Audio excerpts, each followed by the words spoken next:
देश विदेशातील बातम्यांचा वेगवान आढावा। संतोष देशमुख हत्या आणि खंडणी प्रकरणातील मुख्य आरोपी वाल्मिक कराडला 14 दिवसांची न्यायालयीन कोठडी सुनावण्यात आली आहे। तर हत्या प्रकरणी कराडवर मकोका अंतर्गत गुन्हा दाखल करण्यात आला आहे। संतोष देशमुख यांच्या मारेकऱ्यांचा खटला फास्ट ट्रॅक कोर्टात चालवा, त्यांना तात्काळ फाशी द्या अशी मागणी धनंजय मुंडे यांनी केली आहे। कोणी काय म्हणावं हा विषय वेगळा असल्याचं म्हणत त्यांनी दमानियांवर बोलणं टाळलं। आकाचा मुलगा व्हिडिओमध्ये दिसतोय, मात्र अजून त्याला अटक केलेली नाही असं भाजप आमदार सुरेश धस म्हणाले। हीच गँग खंडणी आणि खूनवाली आहे। परळीतल्या हत्या पाहता तिथलं वातावरण समजून घ्या असंही सुरेश धस म्हणाले। बीडमध्ये गुंडगिरीला बळ मिळाल्यानं निर्दोष व्यक्तींना जीव गमवावा लागला। मुख्यमंत्र्यांची भूमिका मी मारल्यासारखं करतो तू रडल्यासारखं कर अशीच दिसून येते अशी टीका विजय वडेट्टीवार यांनी केली आहे। वाल्मिक कराडला सर्दी खोकला ताप असल्याची माहिती डॉक्टरांनी दिली, तर कराडवर उपचार सुरू असल्याचंही डॉक्टरांनी सांगितलं। संतोष देशमुख यांचा मारेकरी असलेला विष्णू चाटेनं बीडऐवजी लातूर कारागृहाची मागणी का केली याबद्दल अंजली दमानिया यांनी नवीन माहिती समोर आणली आहे। लातूर कारागृहामध्ये आरोपी विष्णू चाटेशी संबंधित नातेवाईक आणि जवळचे लोक असल्यानंच त्यानं त्या कारागृहाची मागणी केल्याचा दावा दमानियांनी केला आहे। संतोष देशमुख हत्या प्रकरण आणि खंडणी प्रकरणामध्ये आरोपींसोबत सीसीटीव्ही फुटेजमध्ये दिसणारे पीएसआय राजेश पाटील निलंबित झालेत। मात्र वाल्मिक कराड आणि सुदर्शन घुले या गँगसोबत राजेश पाटील यांचे काय संबंध आहेत याची जोरदार चर्चा रंगली आहे आणि राजेश पाटील यांना सह आरोपी करण्याची मागणी होती आहे। वाल्मिक कराडच्या 14 दिवसांच्या न्यायालयीन कोठडीवरून जरांगेंनी हल्लाबोल केला आहे। आरोपी सुटला तर देशमुख कुटुंबांच्या जीवाला धोका आहे। आरोपी देशमुख कुटुंबाला मारून टाकू शकतात अशी शंका जरांगेंनी व्यक्त केली आहे। तर बीड प्रकरणातील एक जरी आरोपी सुटला तरी राज्य बंद पाडू असा इशाराही त्यांनी दिला। सैफ अली खानवरील हल्ल्यानंतर त्याला आता डिस्चार्ज देण्यात आला आहे। यावेळी पोलिसांच्या सुरक्षेत तो त्याच्या घरी पोहोचला। तर पुढे देखील त्याच्यासाठी नवीन सिक्युरिटी टीम नियुक्त करण्यात आली आहे। 24 तास ही टीम सैफच्या सुरक्षेसाठी तैनात असेल। शिवसेना नेते संजय निरुपम यांनी ट्विट करून सैफ अली खानच्या तब्येतीवरून सवाल उपस्थित केले। 2.5 इंचांपर्यंत चाकू शिरल्यानंतरही ते फक्त 5 दिवसात रुग्णालयातून डिस्चार्ज मिळाल्यानंतर इतके फिट कसे असा सवाल निरुपम यांनी विचारला। बच्चू कडूंनी मोठा दावा केलाय। उद्धव ठाकरे आणि शरद पवार लवकरच भाजपसोबत जातील असा खळबळजनक दावा त्यांनी केलाय। तर पालकमंत्रीपदाचा बाद पाहता भाजप राज्यभरामध्ये एकट्याचेच पालकमंत्री बनवेल असंही ते म्हणाले। उदय सामंत दाओसला शिंदेचे आमदार फोडायला गेलेत असा दावा संजय राऊतांनी केलाय। शिंदे फडणवीसांना नकोसे झालेत, नंतर मोदींनाही नकोसे होतील असं म्हणत राऊतांनी शिंदेंवर निशाणा साधला। नाराज पालकमंत्र्यांचा वाद आता मुख्यमंत्र्यांच्या कोर्टात पोहोचलेला आहे। एकनाथ शिंदे आणि रायगडचे नाराज आमदार मुख्यमंत्री फडणवीसांना भेटणार आहेत। त्यामुळे पालकमंत्रीपदाचा तिढा मुख्यमंत्री सोडवणार का याकडे आता लक्ष आहे। यंदा राज्याच्या अर्थसंकल्पात कठोर निर्णय घ्यावे लागतील। मागील वर्षी निवडणुकांमुळे हात सैल सोडता आला नाही, मात्र हात सैल सोडलेला होता, पण आता तसं होणार नाही असं वक्तव्य उपमुख्यमंत्री आणि अर्थमंत्री अजित पवार यांनी केलं आहे। तर राज्यावरील कर्जाचा बोजा वाढल्यामुळे आर्थिक दुष्परिणाम होत असल्याचंही ते म्हणाले।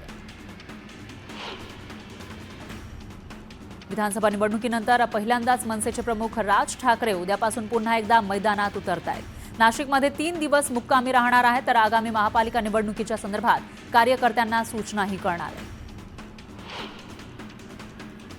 मनी लॉन्ड्रिंग प्रकरणामध्ये सर्वोच्च न्यायालयानं छगन भुजबळ यांना दिलासा दिला आहे। सुप्रीम कोर्टानं ईडीची याचिका फेटाळल्यानं छगन भुजबळ यांना दिलासा मिळाला आहे।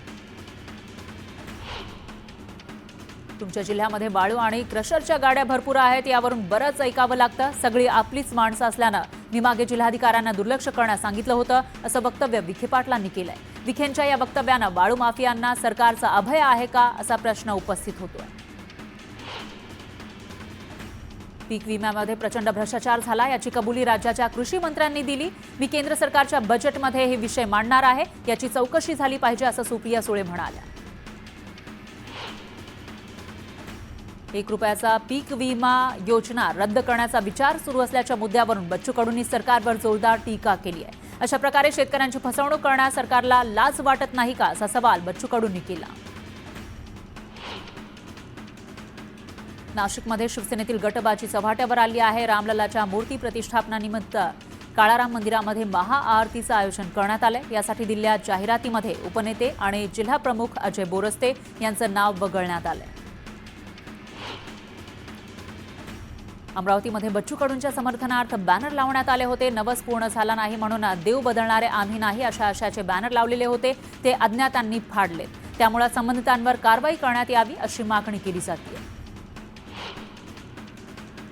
शिवसेना विधानसभा प्रमुख बद्रीनारायण भुमरे, माजी सभापती सुरेश गावंडेंसह अनेक कार्यकर्त्यांनी उद्धव बाळासाहेब ठाकरे पक्षाला जय महाराष्ट्र केला आहे. तर ठाकरेंच्या सेनेला सोडचिठ्ठी देत अजित पवारांच्या राष्ट्रवादीमध्ये त्यांनी प्रवेश केला. ठाकरे गटाचे नगरसेवक शिंदे गटामध्ये जाणार असल्याची अफवा असल्याचं ठाकरे गटाचे सहसंपर्क प्रमुख गुलाबराव वाघ यांनी म्हटलंय. कोणतेही पदाधिकारी अथवा नगरसेवक शिंदे गटामध्ये जाणार नाही असा विश्वास गुलाबराव वाघ यांनी व्यक्त केला. शिवसेनेच्या जळगाव जिल्हा प्रमुखपदी अवघ्या 4 दिवसांपूर्वीच विष्णू भंगाळे यांची केलेली नियुक्ती स्थगित करण्यात आली आहे. तर हे आदेश काढल्यानंतर पुन्हा 3 तासातच नवीन आदेश काढत भंगाळे यांना पुन्हा जिल्हा प्रमुखपद देऊन निलेश पाटील यांना सहसंपर्क प्रमुखपद देण्यात आलंय. तर या प्रकारामुळे शिवसेनेतील अंतर्गत गटबाजी चव्हाट्यावर आली.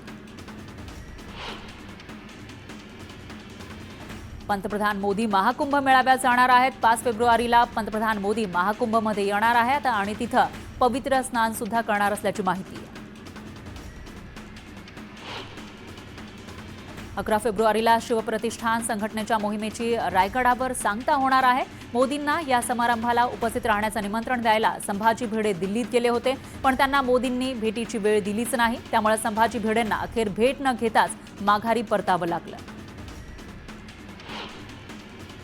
ईडी सारख्या केंद्रीय तपास यंत्रणांनी कायद्याच्या चौकटीत राहून काम करण्याची वेळ आलेली आहे. कायदा हातात घेऊन नागरिकांची छळवणूक करणं थांबवा असे खडे बोल सुनावत उच्च न्यायालयानं ईडीला 1 लाख रुपयांचा दंड ठोठावला. रिक्षा आणि टॅक्सीच्या भाड्यामध्ये आता वाढ होण्याची शक्यता आहे. सीएनजीचे दर वाढल्यानं भाडेवाढीची शक्यता आहे. भाडेवाढ झाल्यास रिक्षाचे दर 23 रुपयांवरून थेट 26 रुपयांवर जाण्याची शक्यता आहे. त्यामुळे पुन्हा एकदा सामान्यांच्या खिशाला कात्री बसण्याची शक्यता आहे. राज्य परिवहन महामंडळाच्या एसटी मधील बहुचर्चित 1310 गाड्या भाडेतत्वावर घेण्याच्या निविदा प्रक्रियेतील घोटाळ्याची मुख्यमंत्री फडणवीस यांनी गंभीर दखल घेतली आहे. अखेर ही निविदा प्रक्रियाच रद्द करत महामंडळाला मोठा धक्का दिलाय. नव्यानं पारदर्शीपणे निविदा प्रक्रिया राबवण्याचे आदेशही महामंडळाला देण्यात आले. टोरेस गैरव्यवहार प्रकरणामध्ये आर्थिक गुन्हे शाखेनं 9 परदेशी आरोपींविरोधात ब्लू कॉर्नर नोटीस बजावली आहे. त्यामध्ये 8 युक्रेनचे आणि 1 तुर्कस्थानचा नागरिक आहे. या प्रकरणातील मुख्य आरोपीनं 200 कोटी रुपये परदेशात पाठवल्याचा संशय आहे. जुन्नरमध्ये टोमॅटोचे बाजारभाव घसरल्यानं शेतकरी हवालदिल झालाय. 20 किलो टोमॅटोच्या क्रेटला महिनाभरापूर्वी 500 ते 600 रुपयांचा बाजारभाव होता. आता 100 ते 200 रुपयांपर्यंत तो घसरलाय. त्यामुळे शेतकरी हवालदिल झालाय. जळगावात शासकीय महाविद्यालयामध्ये कंत्राटी कर्मचाऱ्यांनी धरणे आंदोलन सुरू केलंय. मागील 2 महिन्यांपासून रखडलेल्या पगारासाठी आंदोलन करण्यात येत आहे. तर आज पगार न मिळाल्यास काम बंदचा इशाराही कर्मचाऱ्यांनी दिलाय. अहिल्यानगर पालिकेनं अखिल भारतीय मराठी विभागीय नाट्य संमेलनासाठी 25 लाखांचं अर्थसहाय्य केलंय. 26 आणि 27 जानेवारीला होणाऱ्या नाट्य संमेलनासाठी पालिकेनं आर्थिक सहाय्य केलं. बदलापुरातील 13 वर्षीय मुलाचा महावितरणच्या उच्च दाबाच्या वाहिनीचा शॉक लागल्यानं होरपळून मृत्यू झाला. मागील 5 महिन्यांपासून त्याची मृत्यूशी झुंज सुरू होती. तर अपघात अहवालामध्ये दिरंगाई झाल्यानं कुटुंबाला अद्यापही आर्थिक मदत मिळालेली नाही. माओवाद्यांनी उभारलेलं प्रशिक्षण तळ केंद्रीय सुरक्षा दलानं उद्ध्वस्त केलं आहे. छत्तीसगड आणि तेलंगणाच्या सीमेवर हे प्रशिक्षण तळ उभारण्यात आलं होतं. संतोष देशमुख आणि परभणीतील घटनेच्या निषेधार्थ सकल मराठा समाजाकडून 1 दिवसीय धरणे आंदोलन करण्यात आलं. सांगलीतील विश्रामबाग चौकामध्ये हे आंदोलन करण्यात आलं. भंडाऱ्यामध्ये अनधिकृत इमारतीचा बोलबाला असल्याचं दिसतंय. परवानगी न घेताच अवैधरित्या इमारती उभारल्या जातात. तर अनेक इमारतीमध्ये फायर सेफ्टी परवानगी नसल्याचंही समोर आलंय. राम मंदिर प्राणप्रतिष्ठा सोहळा वर्षपूर्तीनिमित्त जळगावात महाआरतीचं आयोजन करण्यात आलं होतं. अनेक नागरिकांनी महाआरतीला हजेरी लावली. पुणे बँगलोर महामार्गावर कराडमधील पाचगड फाटा इथं सर्व्हिस रोडवर मागील काही दिवसांपासून दूषित पाणी आणि घाणीचं साम्राज्य पसरलेलं आहे. त्यामुळे वाहन चालकांना नाहक त्रास सहन करावा लागतोय. याबाबत आमदार अतुल भोसले यांच्या कारवाईच्या आदेशांनाही केराची टोपली दाखवण्यात आल्याचं दिसतंय. राज्य सरकारनं उशिरा जन्म मृत्यू प्रमाणपत्र देण्यावर बंदी घातलेली आहे. किरीट सोमय्या यांनी उशिरा जन्म मृत्यूच्या नावाखाली रोहिंग्या आणि बांगलादेशी नागरिकांना प्रमाणपत्र दिले जात असल्याची तक्रार केली होती. त्याची दखल घेत मुख्यमंत्र्यांनी SIT पथकाची स्थापना करून तपास करण्याचे आदेश दिले. नागपूरच्या खैरी इथल्या शेतामध्ये एकाच वेळी 5 मोर आणि काही पक्ष्यांचा मृत्यू झालाय. त्यामुळे खळबळ माजली आहे. मृत पक्ष्यांच्या अवयवाचे नमुने तपासणीसाठी न्याय वैद्यक प्रयोगशाळेमध्ये आणि भोपाळ इथल्या संस्थेला पाठवले जाणार आहेत. मुंबई गोवा महामार्गावरील परशुराम घाटातील धोकादायक ठरलेल्या दरडीच्या ठिकाणी लोखंडी जाळीद्वारे उपाययोजना केल्या जात आहेत. त्याशिवाय कोसळलेल्या संरक्षण भिंतीच्या बाजूने गॅबलिंग वॉल उभारण्याचं काम सुद्धा सुरू आहे. देवरुखवासियांचं आरोग्य राम भरोसे आहे असं म्हणायला हरकत नाही. कारण देवरुखमधील एका विहिरीमध्ये कुत्री मांजरी घुशी पडून कुसतायत. तर संपूर्ण परिसरामध्ये दुर्गंधी पसरलेली आहे. पण तरीही नगरपंचायतीचं दुर्लक्ष होत असल्यानं नागरिकांनी संताप व्यक्त केलाय. मृदा आणि जलसंधारण मंत्री संजय राठोड यांनी पुष्पा सिनेमातील झुकेगा नहीं साला या डायलॉगवर ऍक्टिंग केली. गळ्यावरून हात फिरवत त्यांनी मारलेल्या फिल्मी स्टाईलचा व्हिडिओ व्हायरल झालाय. राज करने के लिए आया मैं, झुकेगा नहीं. पालघर जिल्ह्यात स्थलांतरित पक्ष्यांचं आगमन झालं आहे. तिबेट आणि लडाख इथल्या रुडी शेल डक म्हणजेच ब्राह्मणी बदक या परदेशी पक्ष्यांचं समुद्र किनाऱ्यावर आगमन झालंय. तर या पक्ष्यांना पाहण्यासाठी पर्यटकांनी गर्दी केली. वसईमध्ये दुचाकीवरून जात असताना भोईदापाडा भागामध्ये एका बिबट्यानं अचानक हल्ला केला. हल्ल्यानंतर दुचाकी स्वारांना आरडाओरडा केल्यानंतर बिबट्या पळाला. पण या घटनेनं परिसरात भीतीचं वातावरण.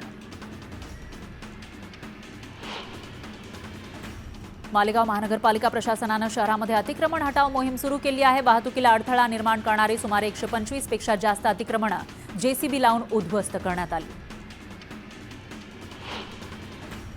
यवतमाळ जिल्ह्यामध्ये कापसाचे भाव वाढीच्या शेतकऱ्यांना प्रतीक्षा आहे. त्यामुळे कापूस विक्रीची गती मंदावली आहे. सध्या खासगी बाजारपेठेमध्ये कापसाला 7,200 रुपयांचा दर मिळतोय. तर CCI कडून 7,400 रुपयांचा दर मिळतोय.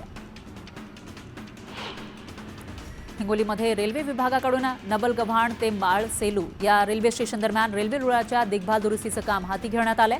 या कामासाठी पुढील महिनाभरात आठवड्यातून 4 दिवस रेल्वेचा लाईन ब्लॉक असेल. त्यामुळे या वेळेत रेल्वे गाड्या उशिरानं धावतील.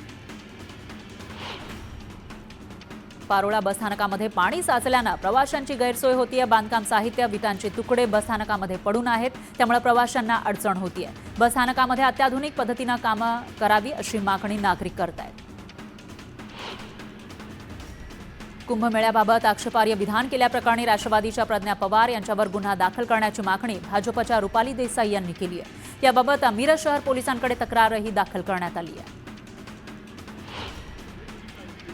सांगलीच्या विटा इथल्या शासकीय निवासी शाळेतील विषबाधा झालेल्या विद्यार्थ्यांची संख्या 29 वर पोहोचलेली आहे. राष्ट्रवादीचे नेते वैभव पाटील यांनी विद्यार्थ्यांची भेट घेऊन विषबाधा प्रकरणाची सखोल चौकशीची मागणी केली. अयोध्येमध्ये प्रभू श्रीरामाच्या प्राणप्रतिष्ठेला 1 वर्ष पूर्ण झाल्याच्या निमित्तानं नागपुरात जयस्तुते फाउंडेशनतर्फे महाल परिसरात 11,000 दिव्यांनी दीपोत्सव साजरा करण्यात आला. यावेळी आकर्षक रांगोळी काढून त्यावर दिव्यांनी आकर्षक सजावट करण्यात आली. हिंगोलीच्या कोळसा इथल्या प्रसिद्ध खंडोबा देवस्थानच्या यात्रेला सुरुवात झालेली आहे. शेकडो वर्षांची परंपरा असलेल्या या यात्रेत भाविक खंडोबाचं दर्शन घेतात. पंचक्रोशीतील भाविकांची या यात्रेमध्ये गर्दी असते. वर्ध्याच्या सालोडमध्ये पोलीस निरीक्षक संदीप कापडे यांच्या हस्ते कबड्डी स्पर्धेचं उद्घाटन करण्यात आलं. यावेळी खाकी वर्दीतील कर्तव्यासोबत खेळाडू वृत्ती जपणारे संदीप कापडे यांचा व्हिडिओ सोशल मीडियावर व्हायरल झालाय.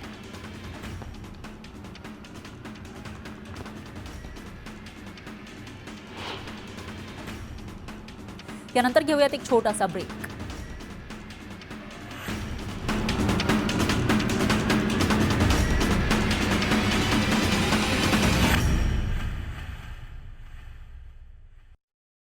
त्यावरील 18% जीएसटीसह आता रद्द होणार आहे. गॅस महाव्यवस्थापक भाविन शहा यांच्यासोबत झालेल्या बैठकीमध्ये हा निर्णय घेण्यात आला आहे. वाढत्या इंधनाच्या किमती आणि पर्यावरणाचे रक्षण करण्यासाठी राज्य आणि केंद्र सरकारनं ई वाहनांना प्रोत्साहन दिलेलं आहे. त्यानुसार काही वर्षांपूर्वी नागरिकांनी ई वाहनं खरेदी करण्यावर भर दिला. मात्र चार्जिंग स्टेशनची कमतरता आणि देखभाल दुरुस्तीच्या जादा खर्चामुळे ई वाहनांकडे नागरिकांनी पाठ फिरवली आहे. मुंबईत 49 लाख वाहनं रजिस्टर आहेत. त्यापैकी 24,674 ई वाहनं आहेत. एसटी महामंडळानं पर्यावरणाचा ऱ्हास रोखण्यासाठी भाडेतत्वावरील 5,150 ई बस ताफ्यामध्ये दाखल करून घेण्याचा निर्णय घेतलाय. या बस डेपोतील प्रवासी संख्या, डेपोतील उपलब्ध मनुष्यबळाचा विचार करून बस पुरवण्यात येणार आहे. अटल सेतूवरून थेट वांद्रे वरळी सी लिंकला जोडणी देण्यासाठी महत्त्वपूर्ण असलेल्या वरळी शेवडी उन्नत मार्गिकेचं काम 7% पूर्ण झालंय. या प्रकल्पातील दुमजली पुलाचा आराखडाही तयार झालाय. राज्यातील अनुदानास पात्र शाळांमधील शिक्षक, शिक्षकेतर कर्मचारी आणि विद्यार्थी यांची उपस्थिती तात्काळ बायोमेट्रिक अथवा चेहरा ओळख प्रणालीद्वारे नोंदवण्याचे निर्देश शिक्षण विभागानं दिले. मुदतीचं पालन न केल्यास शाळांचे वेतन अनुदान सुद्धा रखडणार आहे. मुंबई नवीन शैक्षणिक वर्षामध्ये पालिकेच्या शाळांमधील इयत्ता 9वी आणि 10वीच्या 40,000 विद्यार्थ्यांना व्याकरणाचे धडे दिले जाणार आहेत. त्यासाठी व्याकरण पुस्तक संच देण्यात येणार आहे. त्याच्या खरेदीची प्रक्रिया पूर्ण झाली आहे. चालू आर्थिक वर्षामध्ये व्याकरणाच्या पुस्तकांच्या खरेदीसाठी 2,76,00,000 लाखांची तरतूद करण्यात आली आहे. बेस्ट उपक्रम ही मुंबई महापालिकेची नैतिक जबाबदारी असल्यानं बेस्टला पालिकेनं कायम 100% आर्थिक मदत करावी. तसंच बेस्टच्या ताफ्यामध्ये स्वतःच्या 6,000 बस हव्यात. बस गाड्यांचे कंत्राट तात्काळ रद्द करावे अशा सूचना पालिकेच्या आगामी अर्थसंकल्पासाठी बस संघटनांनी पालिकेकडे केल्या. सरकारी, निमसरकारी, खासगी संस्थांमध्ये आणि उद्योगात नोकरी करणाऱ्या ज्या व्यक्तींनी ऑटो रिक्षा परवाना घेतलेला आहे त्यांनी 15 फेब्रुवारीपर्यंत परवाने प्रादेशिक परिवहन कार्यालयामध्ये जमा करावेत असे आदेश देण्यात आले. मुदतीत परवाना जमा न केल्यास ऑटो रिक्षांवर कारवाई केली जाणार आहे. त्यांचे परवानेही रद्द केले जाणार आहेत. राज्य सरकारनं टंकलेखन परीक्षा पद्धतीमध्ये नव्या निकषामुळे बदल केलेले आहेत. तर लिपिक टंकलेखक पदासाठी आतापर्यंत मराठी, इंग्रजी 30-40 शब्द प्रति मिनिट टंकलेखन परीक्षा उत्तीर्ण होणं आवश्यक होतं. पण आता इंग्रजी 50 ते 60 शब्द प्रति मिनिट करण्याचा निर्णय महाराष्ट्र राज्य परीक्षा परिषदेनं घेतलाय. रस्ते अपघात रोखण्यासाठी आता सोलापूर जिल्ह्यातील 8 महामार्गांसह राज्यातील 90 महामार्गांवर प्रत्येकी 20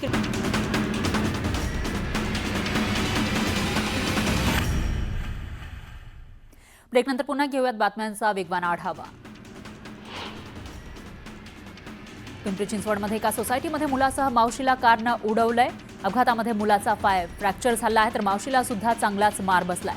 हा संपूर्ण प्रकार सीसीटीव्हीमध्ये कैद झालाय. कुंभारली घाट मार्गे गुरांची वाहतूक करणारा ट्रक शिरगाव पोलिसांनी पकडला. 22 जनावरांसह ट्रक ताब्यात घेण्यात आला. कत्तलीच्या उद्देशानं गुरं घेऊन जाताना त्याचा संशय पोलिसांना आला होता आणि त्यानंतर ही कारवाई करण्यात आली. वर्ध्याच्या धोंडगाव शिवारामध्ये अज्ञात वाहनानं धडक दिल्यानं वाघिणीचा बछडा ठार झाला. हा बछडा 4 ते 6 महिन्यांचा असल्याची प्राथमिक माहिती आहे. परभणीमधील सेलू तालुक्यामध्ये 10 ते 12 एकरवरील ऊस जळून खाक झाला आहे. विद्युत तारांमधील घर्षणामुळे ही घटना घडल्याचा अंदाज आहे. यामध्ये शेतकऱ्याचं 25 लाखांचं नुकसान झालंय तर महावितरणनं नुकसान भरपाई द्यावी अशी मागणी केली जाते. पुण्यातील एका इमारतीमधील पहिल्या मजल्यावरील पार्किंगमधील कार पुढे घेण्याऐवजी चुकून मागे घेतल्यानं ती थेट तळमजल्यावर पडली. यामध्ये कार चालक किरकोळ जखमी झालाय तर या घटनेचा थरार सीसीटीव्हीमध्ये कैद झाला. पुण्यातील कर्वेनगर इथले ज्येष्ठ महिलांना भर रस्त्यामध्ये लुटण्यात आलं आहे. महिलांच्या गळ्यातील मंगळसूत्र हिसकावून घेताना अर्धा भाग तुटून खाली पडला होता. त्याच्यानंतर पुन्हा चोरटा परत मागे आला आणि त्यानं पडलेला तो भागही उचलून नेला. नवी मुंबईतील वाशी खाडी पुलावर मालवाहू ट्रकला भीषण आग लागली. शॉर्ट सर्किटमुळे आग लागल्याची माहिती आहे तर अग्निशमन दलाच्या मदतीनं ही आग विझवण्यात यश आलं. शहापूर तालुक्यातील 11वीच्या विद्यार्थिनीनं शाळेच्या मुख्याध्यापकांविरोधात विनयभंगाची तक्रार दाखल केली आहे. मुख्याध्यापक प्रभाकर जाधव यांना पोलिसांनी ताब्यात घेतलेलं आहे. चौकशी सुरू आहे. उल्हासनगरमधून एका बांगलादेशी महिलेला क्राईम ब्रांचनं अटक केली. तसंच या महिलेला घर देणाऱ्या घरमालकावर सुद्धा पोलिसांनी गुन्हा दाखल केला. पुण्यातील कोथरूड परिसरातील एका सोसायटीच्या पार्किंगमध्ये जात महिलेच्या गळ्यातील सोन्याची चेन चोरट्यांनी लंपास केली आहे. चेन हिसकावत 2 आरोपी फरार झाले. हा सर्व घटनाक्रम सीसीटीव्हीमध्ये कैद झाला. नाशिकमध्ये पंचवटी भागामध्ये इमारतीमधील पार्किंगवरून दोघांमध्ये वाद झाला. या वादातून एकाला बेदम मारहाण करण्यात आली आणि या मारहाणीमध्ये अंतर्गत रक्तस्राव झाल्यानं एकाचा मृत्यू झालाय. या प्रकरणी पोलिसात गुन्हा दाखल करण्यात आला. पुण्यात वाहनांच्या तोडफोडीचं सत्र सुरूच आहे. येरवडा भागामध्ये अज्ञातांनी वाहनांची तोडफोड केली आणि दहशत माजवण्याचा प्रयत्न केला. यावेळी अज्ञातांविरोधात पोलिसात गुन्हा दाखल करण्यात आला. जळगावच्या शासकीय वैद्यकीय महाविद्यालयामध्ये आयकर विभागानं छापा टाकला. मेडिकल हबच्या 1200 कोटी निधी विनियोगामध्ये 100 कोटी टीडीएसची अनियमितता असल्यानं कागदपत्रांची तपासणी करण्यात आली. ठाण्यातून बेलमाशाची उलटी पोलिसांनी जप्त केली. तब्बल 5 कोटींची 5 किलो 48 ग्रॅम उलटी पोलिसांनी जप्त केली आणि तस्करांना बेड्या ठोकल्या.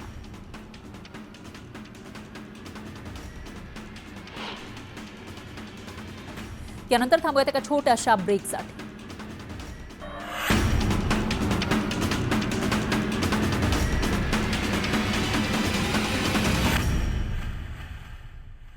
कमानी उभारून त्यावर सीसीटीव्ही कॅमेरे लावले जाणार आहेत. कृत्रिम बुद्धिमत्तेचा वापर करून इंटेलिजंट ट्रॅफिक मॅनेजमेंट सिस्टीमद्वारे बेशिस्त वाहनांवर लक्ष ठेवलं जाईल. आता प्रवाशांना आपली बस कोणत्या ठिकाणी आहे हे देखील कळणार आहे. एसटी तिकिटावर असलेल्या क्रमांकाच्या माध्यमातून बस स्थानकावर येण्याची अचूक वेळ समजणार आहे. तर एसटी ना व्हेइकल ट्रॅकिंग सिस्टीम बसवल्यानं ॲपवर बस कोणत्या ठिकाणी आहे ते समजेल. नागपूर जिल्ह्यामध्ये एसटीच्या प्रवाशांच्या संख्येत वाढ झालेली आहे. महिलांना प्रवासामध्ये 50% सूट दिल्यानं वर्षभरात 1,47,81,000 महिलांनी एसटी बसमधून प्रवास केला. त्यामुळे 2024 मध्ये एसटीचं उत्पन्न 20,57,00,000 गेलंय. पुणे नाशिक द्रुतगती रेल्वे प्रकल्पाचा निर्धारित मार्ग बदलण्यावरून पुणे, नाशिक आणि अहिल्यानगर इथल्या लोकप्रतिनिधींमध्ये नाराजी आहे. खोडद इथल्या दुर्बीण प्रकल्पाला धक्का न लावता सध्या आहे त्याच मार्गावर हा प्रकल्प साकारला जावा असं लोकप्रतिनिधींचं म्हणणं आहे. आंतरराष्ट्रीय बाजारामध्ये सध्या क्रूड तेलाच्या किमती कमी झाल्या. त्या प्रमाणामध्ये पेट्रोल आणि डिझेलच्या दरामध्ये कोणतीही घट झालेली नाही. पण फारशी दरवाढ सुद्धा झालेली नाहीये. त्यामुळे वर्षभरात सर्वसामान्यांना काहीसा दिलासा मिळाला आहे. केंद्रीय मंत्री रामदास आठवले 2 दिवसीय अलिबाग दौऱ्यावर होते. यावेळी त्यांनी अलिबागमधील समुद्रकिनारी भटकंती केली. किनाऱ्यावर नारळ पाणी पिण्याचाही आनंद त्यांनी लुटला. महाराष्ट्राची कुलस्वामिनी आई तुळजाभवानी मंदिराचं वार्षिक उत्पन्न 10 वर्षात 15 ते 16 कोटींनी वाढलंय. मागील वर्षाच्या तुलनेत एका वर्षामध्ये उत्पन्न 47 लाखांनी वाढलं. चाळीसगाव तालुक्यातील जवळपास 1,800 शेतकरी मागील 1.5 वर्षापासून ठिबक सिंचन अनुदानाच्या प्रतीक्षेत आहेत. त्यामुळे लवकरात लवकर अनुदान देण्यात यावं अशी मागणी केली जाते. सोलापूर पालिकेकडून मराठी भाषा संवर्धन पंधरवड्यानिमित्त ग्रंथदिंडीचं आयोजन करण्यात आलं होतं. मराठी भाषेत